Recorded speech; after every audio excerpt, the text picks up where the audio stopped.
It was the call to battle we'd been waiting for. Star Wars Battlefront 3. A continuation of the epic saga between the light side and the dark side. A war for the galaxy between the rebels and the Empire. No child of the dark side was going to shy away from a challenge involving laser weapons. It was our time, and we knew what we had to do. Only we weren't sure how much EA would charge. For children of the dark side, service isn't a requirement, but a lifestyle.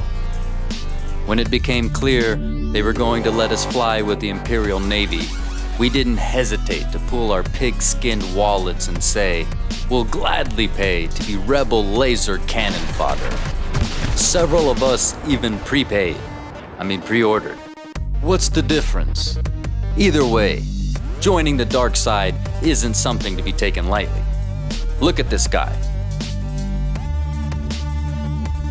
Anyway, all of us were prepped and ready to go by 0100 the night before EA launched. It was like Christmas before Thanksgiving. The first craft they showed us was the standard TIE Fighter. Maneuverable little design, not as agile as the Interceptor, but quick enough to cause disorientation, dizziness, fatigue, insomnia, and possibly mild to moderate hunger. We lost countless pilots to their own error, inconvenient phone calls, network errors, and oh yeah, it's an EA release. For those of us who made it through the title menu screenings, it was time for combat. We looked upon our very own virtual starfighters for the first time. The veterans who flew in LucasArts' Defender of the Empire campaign decades ago had waited years for this moment. In those days, missions had briefings. Today, we have waiting screens. I digress. The newly formed Deathwing Squadron had taken to the skies. Unfortunately, it was the first time any of us had flown the TIE-class fighters in low atmosphere. It wasn't pretty. It wasn't even effective. The inevitability of our defeat began to sink in. We would become the squadron that died, not the wing that caused death. And because of that, the rebels haunted our thoughts. Many of us wouldn't be around by the time the battle would reach the planet of Jakku download. Even after our first mission, it was clear it would be an uphill battle. I remember talk in the waiting rooms about the shields of the rebel ships and how insignificant the Imperial fighter's speed boost was in comparison. Not that it mattered in the early days. The Imperial pilots who didn't crash were blown to bits by rebels anyway. Encounter after encounter, Imperial pilots paid the price. All but the most skilled pilots feared the invincible A-Wing class fighters flown by the rebels.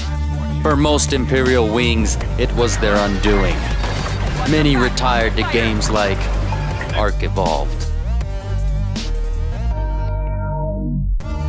It took 8 grueling days for Deathwing Squadron to turn the tides. We took it upon ourselves to rise to the challenge and bring the overpowered rebel forces to their knees. Flying our hearts out in the inferior TIE Interceptors, we pushed our fighters to the limit.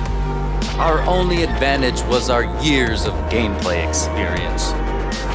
Together, we unleashed the wrath of our gamer scores and swore to be feared.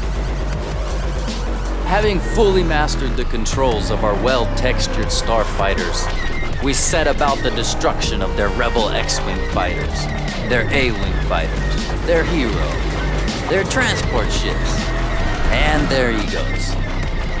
As the war raged, so did we. Occasionally, someone from another wing would talk about the rebels never losing and the unbalance of the contest.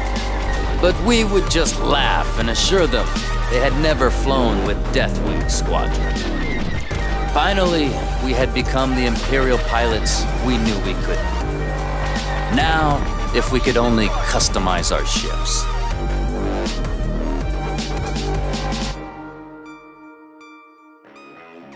Thanks for watching. Subscribe to Skull Brothers Entertainment for more videos.